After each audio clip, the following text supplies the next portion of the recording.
Hello and welcome, this is Angie. Thank you for joining me for another card making tutorial. Today we're going to be working on another Argyle stencil card as I was inspired so much by the last one I made. You're going to start with some scratch paper to protect your work surface, some coloured cardstock in a colour of your choice, a stencil. I'm using an Argyle stencil and I cut this using my Cricut maker. It's a 2-layered stencil. We're also going to be using some shine on this card, so I'm using some deco transfer gel, deco transfer foil, and a spatula to applicate the gel. I'm also using my chipped sapphire distress oxide ink and ink blending tools to complement the colour of the background. I've also got some perfect pearls in water to add some shimmer, and I'm using a recycled bottle with just plain water for cleanup.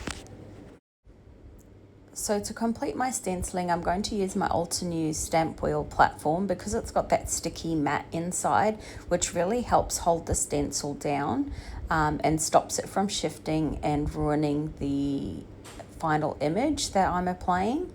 So I'm starting from the top of the stencil and working my way down, applying a really heavy layer of that distress oxide ink.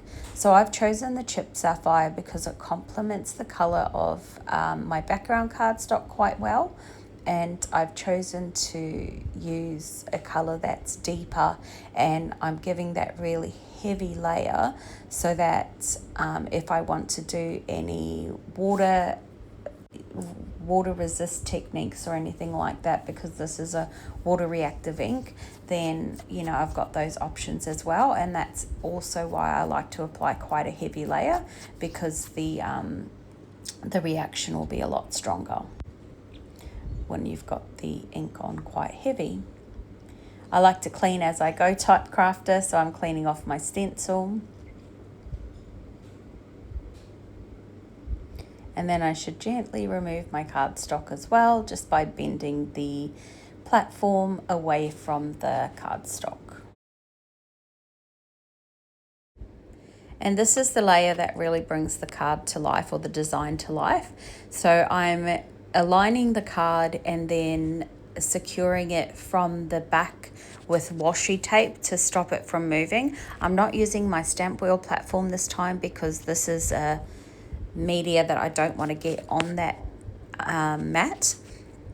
I get started and apply the deco transfer gel, which is kind of like a slightly mayonnaise-y consistency, and making sure to use my scratch paper because, like I said, it is kind of a mixed media, so you don't really want to get this on a surface that's difficult to clean. I'm making sure to go back and forth, left and right, up and down, just to get into those little stitch marks really thoroughly.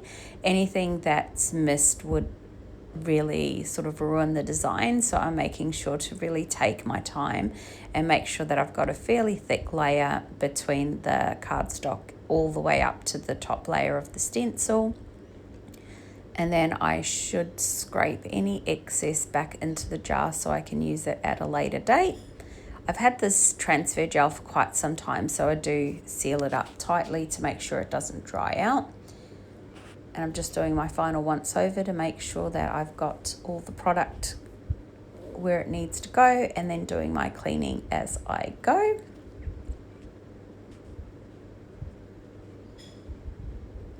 And this is where the water comes in. I like to use my recycled bottles, Mister bottles, for things like this in my craft room. Saves them being a one-use plastic. And then I just make sure to clean my stencil thoroughly every time I use it with any media that's not ink, because I do find it can really gunk up and ruin your stencils if you don't. Luckily, this is one I've made on my Cricut maker, so I could just cut another one, but I'd rather look after what I've got. Now for the fun part of getting the real shine applied. If you've not used this product before, it's absolutely amazing. So once your deco transfer gel is dry, you'll see it will go kind of clear and it remains tacky. So you choose your piece of foil. I'm reusing the foil that I used earlier, because anywhere where there's still shine, it can be used to transfer onto your card.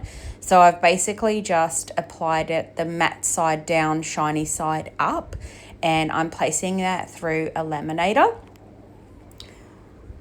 I'm sorry that I go a little bit off screen here, but you're basically just running it through a really hot laminator. Because I've used this on an earlier card and I'm not sure how well it's going to transfer, I actually run it through a second time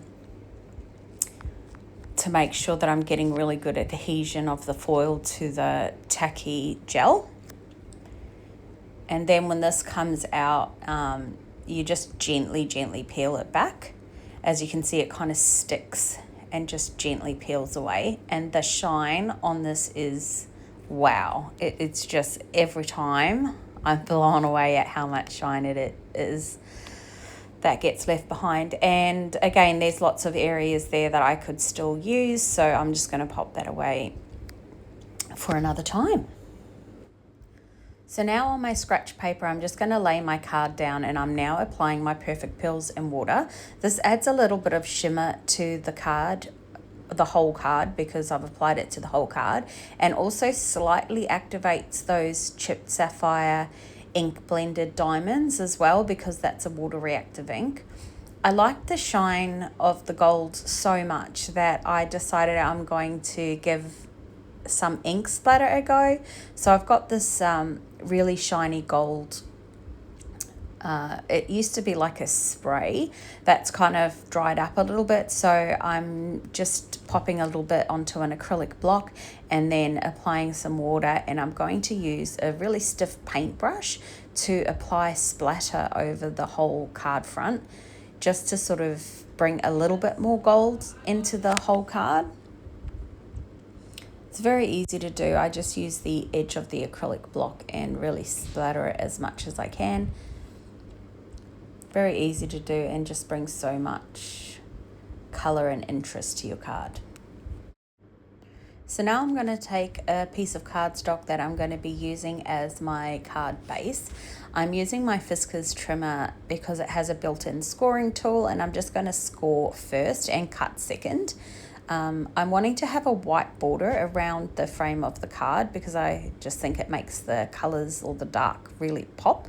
So I'm measuring up, well, eyeballing how far I'm wanting the border to be, and then I'm just using my trimmer to cut the cardstock down.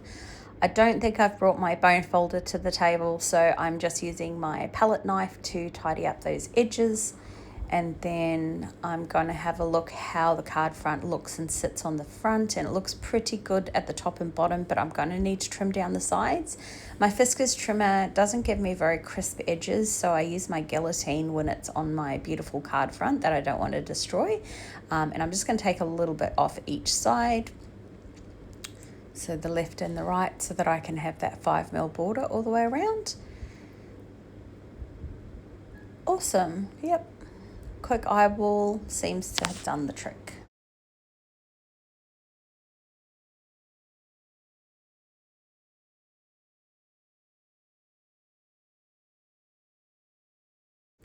Now for my focal point, I've got these stitched alphabet letters that I have prepared at an earlier time, and I decided I'm going to do the words love, the word love, or the letters for the word love across the front of my card. And I'm just trying to decide if I want it really straight or if I want to make it a little bit wonky, how I'm best going to lay the letters out. And I think I ended up settling for a slightly wonky layout of the word. Once I've done the dry lay and I'm happy with where everything is, I'll grab my glue to apply it to my card front. I'm not using anything fancy here. Like these letters have a very, very thick card, so it's not going to warp or anything, just using some Elmer's school glue. So that's what I've decided to use in this instance. So I'm just trying to gently lift the card pieces, apply the glue, and then gently lay it exactly where it was You do have a little bit of wiggle room with a liquid glue, which is great. And I'm just making sure that the letters are all lined up. And I'm grabbing my acrylic block and popping some weight on it just till it dries. Now I'm just going to mount the card front onto the card base.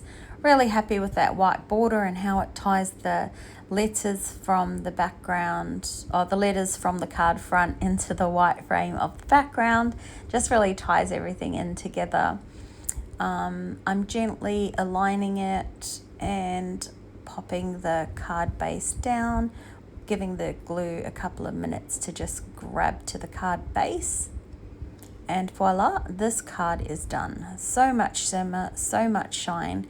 Thank you for joining me. I hope you've enjoyed the tutorial. Have an amazing day.